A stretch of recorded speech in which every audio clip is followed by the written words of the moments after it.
Dilerseniz Cemile Turallı sizle başlayalım. Kürt Halk Önderi Abdullah Öcalan 26 yılın ardından ilk kez görüntülü bir çağrı yaptı. Yani bu kadar uzun bir sürenin ardından böylesi bir çağrının yayınlanmış olması nasıl bir önemde? Ya doğrusu bu çağrı hepimiz için tarihsel bir öneme sahip olan bir çağrı. Bunun duygusal tarafı da var. Yani belki oradan başlamak gerekiyor. Yani bütün toplum, yani bütün bireyler, yani Öcalan'la ve Kürt toplumuyla bir özdeşlik kurmuş olan her bir kişi bence duygusal olarak önemli bir an yaşadı, tarihi bir an yaşadı. Sayın Öcalan üzerindeki tecrit biliyorsunuz ki dünyada hiçbir örneği olmayacak şekilde kesintisiz bir şekilde devam etti. Ve 26 yıl aradan sonra Sayın Öcalan'ın sözünün toplumla buluşması açısından tarihsel bir öneme sahip olduğunu bir kere göstermiş oluyor. Tabii bu çağrı esasında demokratik çözüm umudunu da arttıran bir çağrı olduğunu da göstermiş oldu.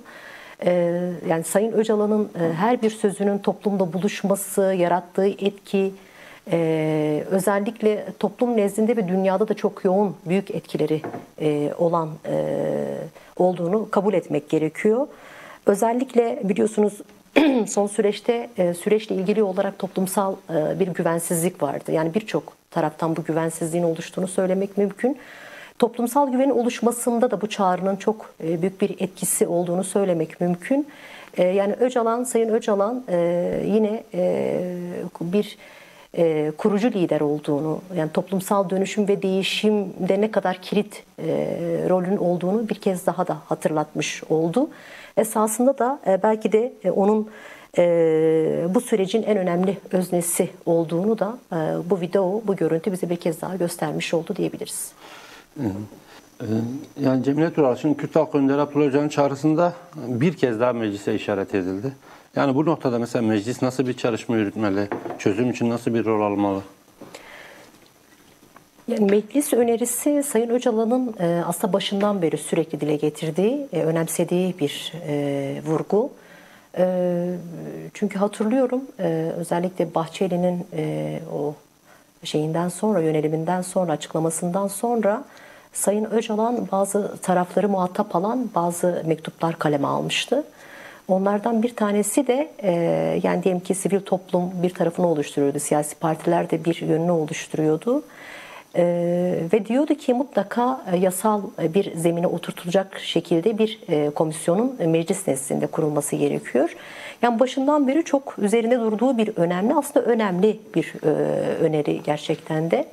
Şimdi meclisin bir kere sorunları çözüm yeri olduğunu, yani toplumsal ittifak zeminini çok güçlendirecek bir yapı olduğunu biliyoruz. Evet, yani temsili demokrasi açısından önemlidir meclis. Yani nihayetinde orada seçilenler gitmiştir. Belki bütün toplumun bir bütün olarak orada yansıması, iz düşümü söz konusu olmaz. Ama önemli bir kesimini meclis kendi içinde barındırıyor, farklı siyasi parti adları altında.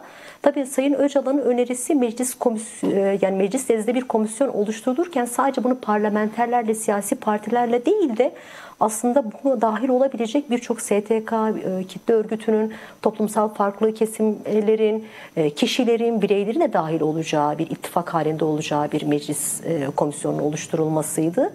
Şimdi bu komisyon şu açıdan önemli. Bir kere toplumsal ittifakı güçlendirmesi ve toplumsallaştırması açısından önemli. Şimdi Türkiye'de evet, Kürt sorununu biz önemli bir sorun olarak nihayetinde ifade ediyoruz.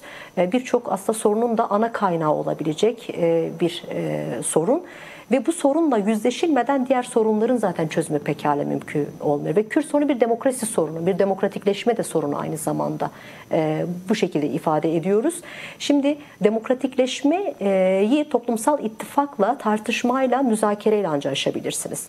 Şimdi başından beri zaten Sayın Öcalan'ın ifade ettiği şey demokratik siyaset ve demokratik siyaset kanallarının açılması ve bunun müzakereyle toplumsal bir mutabakata dönüştürülmesidir.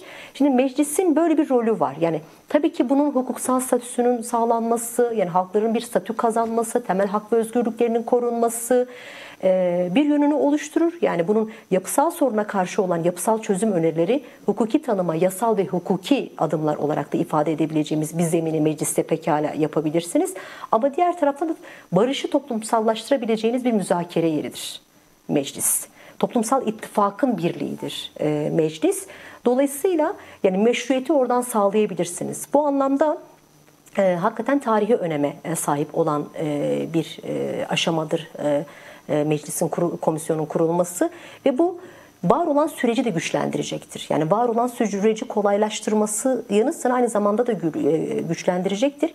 Çünkü toplumu siz bu sorunun bir parçası haline getirmezseniz ve topluma bu anlamda bir sorumluluk yüklemezseniz barışı da kalıcılaştıramazsınız. Evet, mesela şu an bir silah bırakma durumu var, çatışmanın sonlandırılması durumu var ama esas olarak barışın toplumsallaşması ancak onu kalıcılaştırılarak, yapısal çözüm önerileri sağlayarak ve sürekleştirerek elde edebileceğiniz bir şey. Meclis bu zemini güçlendirebilecek bir alan. Komisyon da bu anlamda çok önemli bir öneri. Yani zaten... Dediğim gibi en geniş toplumsal, aslında şöyle, yani Sayın Öcalan demokratik çözümü isteyen her bir kesimi toplumsal mutabakatın bir parçası, bir paydası haline getirmeye çalışıyor. Ve meclis de bu paydanın aslında önemli bir merkezi, önemli bir zeminini oluşturmuş oluyor diyebiliriz. Yani zaten akşam son gelen bir haber de vardı. Mesela 10 gün boyunca meclis aralıksız çalışacak. Yani bu da herhalde bu atılacak somut adımlara zemin sunar mı? Nasıl? Bu anlamda komisyonun zaten meclis tatile girmeden önce kurulması öngörülüyor kanunla. Çünkü meclisin nezdinde açılacak olan komisyonların belli iş düzeye göre kurulması gerekiyor. Ama bunun kanunla özellikle kurulması gerektiğini biz parti olarak da ifade etmiştik. Şimdi tabii ki bu anlamda bir komisyon kurulması durumunda meclisin tatiline bağlı değildir. Yani meclis her zaman çalışabilir. Evet, yasal olarak belirtilmiştir hani Temmuz sonu ve Ekim'de açılır diye. Ama meclisin çalışmaması için bir engel yok. Kaldı ki komisyonlar her zaman çalışabilirler. Bu komisyon da özel bir komisyon olarak kurulacağı için yaz döneminde de pekala çalışması ve aktif olması mümkün. Yani Fırat, şimdi Demokratik Toplum Manifestosu çağrısında aslında kurulacak komisyonun önemine de vurgu yapılmıştı. Yani bu komisyona nasıl bir ihtiyaç var? Komisyon nasıl bir sorumluluk alacak bu süreçte? Yani Cemile Tural, şimdi Kürt Halk Önderi Abdullah Öcalan videosunda silah bırakma çağrısını tekrar yineledi. Ya şimdi devlete hangi görevler düşüyor? Devlet tarafı hangi adımlar atmalı? Çünkü muhtemelen zaten bugün heyetler de gitti Süleymaniye. Yarın silah bırakma töreni de olacak. Yani bu noktada devlet tarafı hangi adımlar atmalı? Fırat arkadaşımız aslında biraz da aştı, olması gerekenleri sıraladı. Yani bir kere Sayın Öcalan'ın çağrısı biliyorsunuz ki demokratik zemine sürekli işaret eden bir çağrı. Israrla bunu bir ilke olarak herkesin sahiplenmesi gerektiğini söylüyor. Ve en son açıklaması da yine bu ilkeye vurgu yapan, demokratik siyasete çağrı yapan ve bu anlamda bütün tarafları da sorumluluk almaya iten bir çağrı. Şimdi bir kere toplumda bir güvensizlik var. Bu güvensizliğin kalkabilmesi için elbette ki idare, devlet otoritesi bazı adımlar atması gerekiyor şüphesiz. Ve Sayın Öcalan'ın mesela bu çağrısı bu anlamda toplum nezdinde psikolojik üstünlüğü alınması açısından önemliydi. Ben bunu da bir adım olarak değerlendirmek gerekiyor. Tabii devletin yapacağı bu kadar esaslı bir mesele, aslında birçok aşama var diyebiliriz. Birçok yol temizliği var aslında. Yani her tarafın bu dahil olan bu süreçte bir yol temizliği yapması gerekiyor. Devletin yapması gereken yol temizliği nedir derseniz, şimdi bir kere yani devlet özellikle Sayın Öcalan'ın yakalanması ve uluslararası komplo sonrasında güvenlikçi politikalarını olabildiğince ne kadar ısrarcı olduğunu ve meseleye güvenlik eksenli yaklaştığını gösterdi. Yani cezaevlerindeki yönelimlerinden tutun da yasal değişiklikler bunun aslında bir örneğiydi. Ne yazık ki antidemokratik uygulamalarının gittikçe artan demokratik bir sistemin inşa edilemediği bir süreçti. Bir kere bu antidemokratik uygulamalarından iktidarın el çekmesi gerekiyor. Yani başlangıçta belki şöyle söylemek lazım. İktidarın bir kere bir yetki devri yapması lazım. Yani bu kadar müdahil olduğu, siyaseten müdahale ettiği birçok alanı artık alana saldırmaktan, müdahale etmekten vazgeçmesi gerekiyor. Bu nedir derseniz bu antidemokratik uygulamaları belki onlarca sayabiliriz. Yani kayyum uygulaması mesela bu uygulamalardan bir tanesi. Antidemokratik bir uygulamadır ve sizin temelde vatandaşlık hakkınızı ortadan kaldıran bir şeydir. Seçme ve seçilme hakkınızı ortadan kaldıran bir şeydir. Örgütlenme hakkınızı ortadan kaldıran bir şeydir. İfade özgürlüğünün zaten Türkiye Cumhuriyeti Devleti tarafından yargı eliyle uygulanması durumunda zaten siyasi birçok mahpusun ceza almayacağı bir süreç yaşanacaktı. Ama bu uygulamalardan bir kere siyasi iradenin el çekmesi gerekiyor ve bunu meclise devretmesi lazım. Bunu demokratik bir zemine taşıması gerekiyor. Yine diyelim ki Kobani davası gibi olan önemli siyasi davalarla ilgili tabii yani bu tip davalarda direkt siyasetin elinin olduğunu biliyoruz. Direkt müdahil oldu. Direkt kararlarının aslında siyasi irade tarafından verildiğini, yargının sadece bir tebliğ ne yazık ki merciğine dönüştüğünü biliyoruz.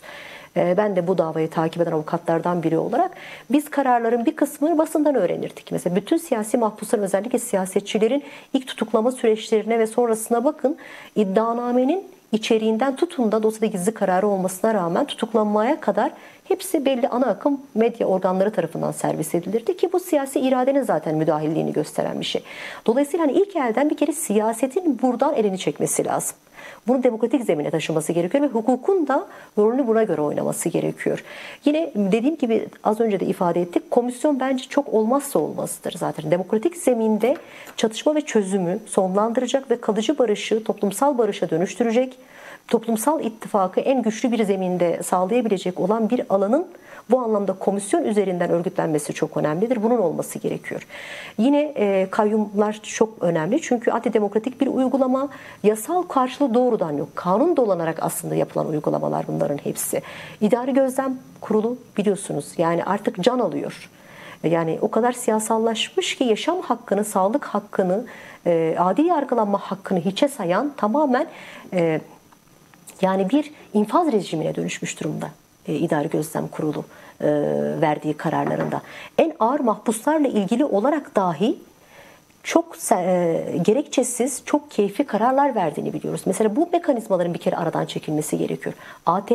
ATK'nın verdiği kararlar ne insani, ne bilimsel ne de vicdanidir. Bilimsel bir yönü de yoktur ne yazık ki. Tamamen siyasi iradenin güdümünde ve kişilere göre, taraflara göre bir konum belirleyerek verdiği kararlar var. Hasta ağır mahpuslara bakarak söylüyorum. Yine infaz kanunları. Yani bugün politik mahpuslar en ayrımcı infazlara maruz kalıyorlar. Zaten adil yargılanma hakkının hiçbir usulü güvencesi yok biliyorsunuz. Hiçbir şekilde adil yargılanamıyorsunuz zaten. Onun dışında infaz rejiminin getirdiği başkaca ağır sistemler de var. Bunların değişmesi lazım. TMK bunlardan biridir. Yani bu yol temizliğinde aşama aşama olması gereken aslında çok şey var. Yine bazı ayrımcı yasaların kaldırılması ve tabii ki Avrupa İnsan Hakları Mahkemesi'nin de kararlarının uygulanması ve umut hakkı ile ilgili bir an önce düzenleme yapılması gerekiyor. Yani yine Kürt halkı önderi Abdullah Öcalan silahın değil siyasetin ve toplumsal barışın gücüne inanıyorum. Ve sizi de bu ilkeyi hayata geçirmeye çağırıyorum diyordu çağrısında. Yani bu ilkeyi hayata geçirmek için nasıl bir yol izlenmeli? Çünkü sizler de yani neredeyse 27 Şubat çağrısından bu yana sürekli hem demokratik hak buluşmalarında hem şeyde alanlardasınız. Yani bu ilkeyi hayata geçirmek için nasıl bir yol izlenmeli? Şüphesiz demokratik siyaset ilkesi, vurgusu Sayın Öcalan açısından olmazsa olmaz bir ilke olduğunu bir kez daha görmüş oluyoruz. Şimdi tabii ki şimdi Sayın Öcalan'ın yapmaya çalıştığı en başından beri bütün toplumsal meselelerde herkesin bu toplumsal meselenin kurucu öznesi haline getirmektir. Şimdi kendisi bir kere zaten bu çağrıyla 27 Şubat'ta Barış ve Demokratik Toplum çağrısındaki devamı olan bir çağrıdır bu çağrı. Böyle okumak gerekiyor. Şimdi herkesi aslında bu süreci paydası haline getirmeye çalışıyor Sayın Öcalan ve sorumluluk yükleyerek elbette ki bunu yapmaya çalışıyor. Şimdi siz demokratik siyasetin bir paydasıysanız mutlaka üzerinize düşen sorumluluklar ve bu sorumlulukları ancak yerine getirerek siz rolünüzü oynayabilirsiniz. Şimdi Sayın Öcalan zaten bu rolünü oynadığını bir kez daha bize göstermiş olduğu, yapmış olduğu çağrıyla beraber kendi hareketi, örgütü de 12. Kongreyi toplayarak 5 ve 7 Mayıs'ta almış olduğu kararla kendi hareketini, örgütünü feshettiğini ifade etmiş oldu. Tam da bu çağrıya karşılık gelen bir cevaptı. Şimdi demokratik siyaset ne yapabilir? Belki bunun üzerine biraz konuşmak, tartışmak gerekiyor. Şimdi tabii ki demokratik siyaset demokratik kanalların zorlanmasıyla ancak olabilir. Evet, devlet otoriter bir sistemi her zaman ister. Şu anki mevcut iktidar bir şey yaptığı zaman ana muhalefetinden tutun da herhangi bir siyasi partiye kadar ya da alternatifi olabilecek olan bir siyasi parti, yani muhalif diyelim, iktidarın sadece kendi ömrünü uzatmak maksadıyla bunları yapmaya çalıştığını düşünür. Ki bu haksız da değil aslında. Evet, bütün otoriter iktidarlar için mutlak olan şey kendi iktidarlarını tabii ki korumaktır. AKP'de zaten bu süreci biraz ağır almasının nedenlerinden bir tanesi de kendi aslında bekasını, kendi iktidarını sağlamlaştıracak bazı adımlara ihtiyaç duyuyor, bazı gelişmelere ihtiyaç duyuyor. Şu anki konjonktürel durum, Orta Doğu'daki gelişmeler aslında AK Parti'nin ve ana muhalefet partisinin de yapmış olduğu siyasetle birlikte Kürtlerin de konumu dikkate alındığında aslında belki bir dahaki seçimdeki yerel seçimlerde de bu kendini gösterdi. İktidar olamayacağı yöndedir. Şimdi bizim yapmaya çalıştığımız şey toplumsal bu iktidarın bu yaklaşımını bilip ama iktidara adım attırmaktır esas amaç olmalı. Şimdi yakın zamanda da mesela barolar da toplandılar. Bir toplantı aldılar ve bazı siyasi partileri ziyaret ederek demokratik toplum çağrısına cevap olacak şekilde herkesin bu sorunu, bu meseleye çözüm noktasında yaklaşım göstermesini istediler. Bu önemli ve kıymetli bence bir tutumdu. Yine bütün sivil toplum sadece bu siyasi partilere yüklenebilecek bir şey değil. Yani bizim bütün sivil toplum alanını bu anlamda örgütlemek ve iktidar üzerinde bir basınç oluşturmamız esas amaç olmalı. Çünkü bütün haklılığınız, sizin hakikatiniz toplumdan aldığınız meşruiyetle aslında ortaya konmuş olur, güçlenir. Toplumda bu meşruiyeti ve barışın herkes için kalıcı bir sonucunun olduğunu, ne kadar etkili, elzem olduğunu belki anlatmak gerekiyor. Yani bugün ekonomik sorunları bir savaş politikalarından, güvenlikçi politikalarından ayıramayız. Bugünkü örneğin CHP belediyelerine yönelik olan saldırı ve gözaltılar, kayyum atamaları da yine bu güvenlikçi politikalardan farklı değildir. Yani barış aslında herkesin ihtiyacı olacak olan bir çözüm getirecektir. Nihayetinde siz bunu ortaya koyduğunuz zaman barışı tabanın talebi haline getirmiş olduğunuzda başarmış olacaksınız. Bu anlamda bize düşen görev bütün toplumsal tabakanın tabanın talebi haline getirmek ve barışı örgütlemek. Tabandan dikey değil, yatay bir şekilde örgütlemek ve bütün toplumsal kesimlere ulaşmak ve bütün toplumsal kesimlerin talebi haline getirmek olmalı. Yani Cemile Akar, şimdi binlerce Kürt siyasetçi halen tutsak durumda. Kürt Halk Önderi Abdullah Öcalan'ın da çağrısında işte siyasetin önemine dikkat çekiyor. Yani bundan siyaset konuşacaksak, yani bu tutsaklık durumunun bir an önce sona ermesi gerekmiyor mu? Ya daha önceki sorunuza da aslında bu yanıtı vermiştim. Yine belki üzerinden geçmekte fayda var. Yani siyasi mahpusların zaten çoğunluğu esas olarak ifade özgürlüğünden yararlandırılmamış, örgütlenme hakkından yararlandırılmamış kişiler olduğunu biliyoruz. Hani en azından büyük bir çoğunluk buna sahip. Bir de tabii ki siyasi mahpuslarla ilgili olarak en azından bir hukukçu olarak da bunu çok kolay istatistikleriyle, ahimde verilen kararlarla birlikte söyleyebilirim. Adil yargılanma hakkı siyasi mahpuslar için hiçbir zaman uygulanmadı. Yani bir birey olarak görülmediler, bir vatandaş olarak da görülmediler, bir azınlık olarak da görülmediler.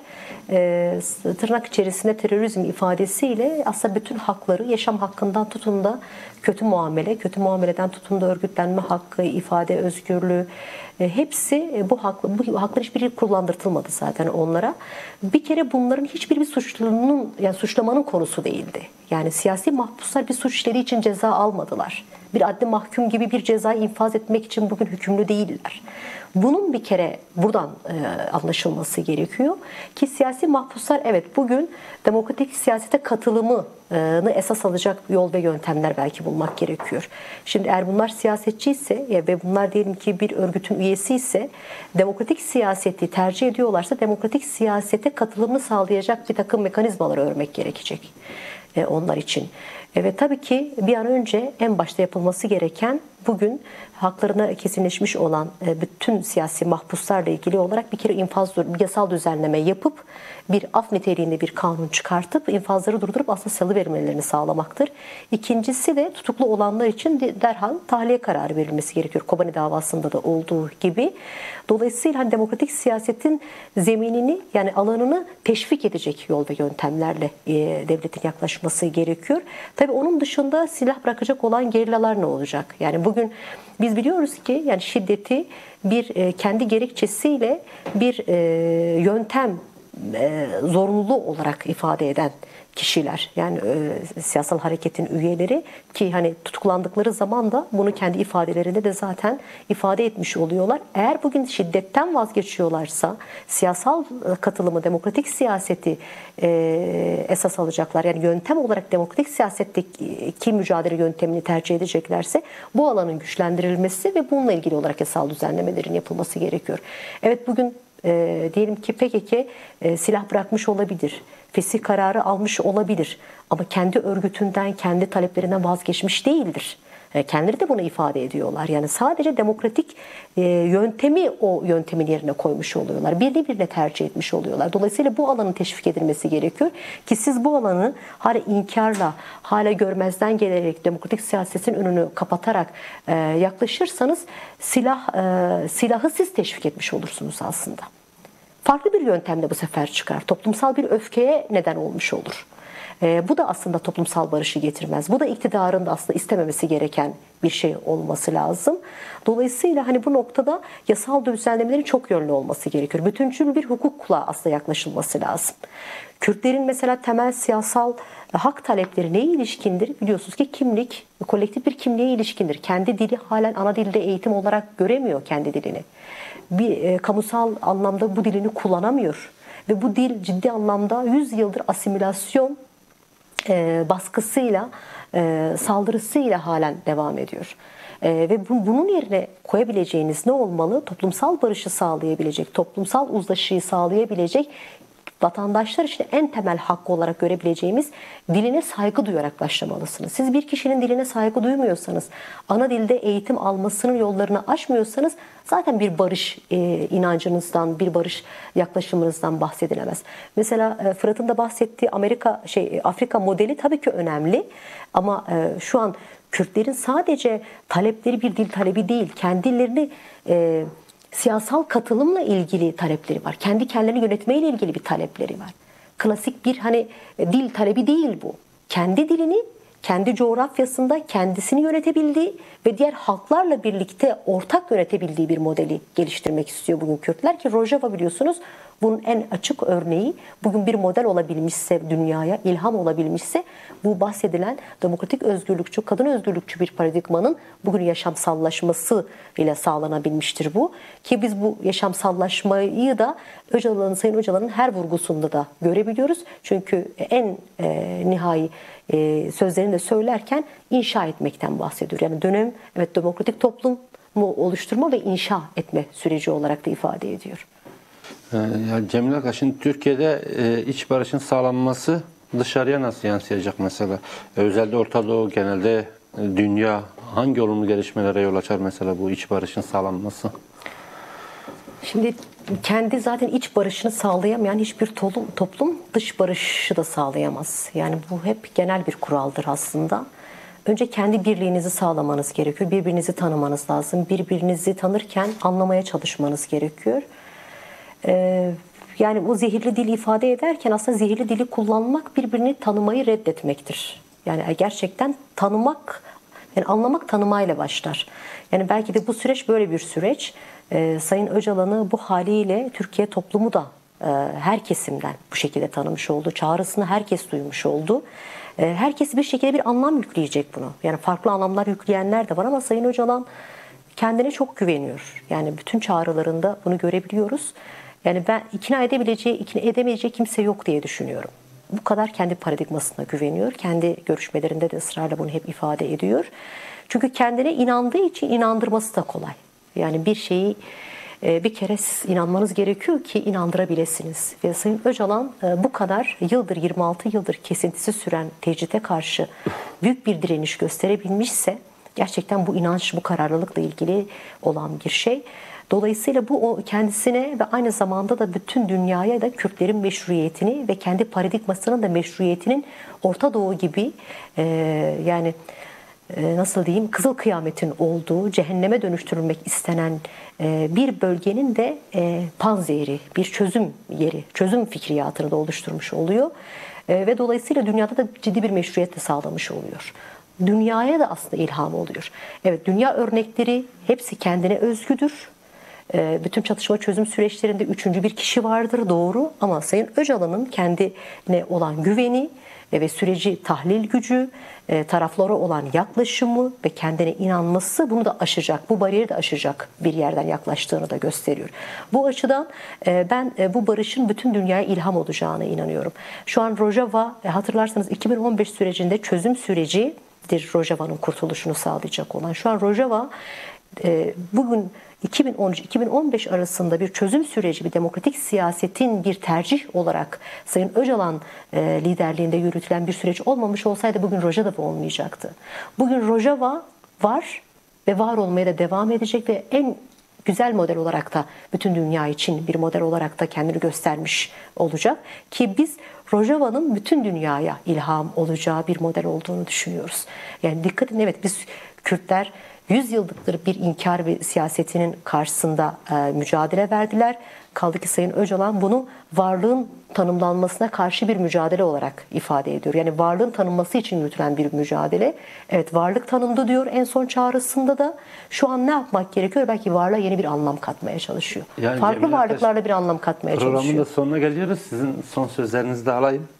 Yani dediğim gibi bu süreç bizim açımızdan yani kurucu bir süreç, bir inşa süreci. Yani esas olarak hepimize yüklenen sorumluluk bu anlamda. Biz bu sürecin nasıl inşacısı olabiliriz, nasıl icracısı olabiliriz, nasıl pratikte hayata geçirebiliriz olabilmeli. Herkesin birinci sorumluluğu bu olmalı ki toplumsal barış kalıcılaşsın. Sayın Öcalan da özgürlüğüne kavuşabilsin bir an önce.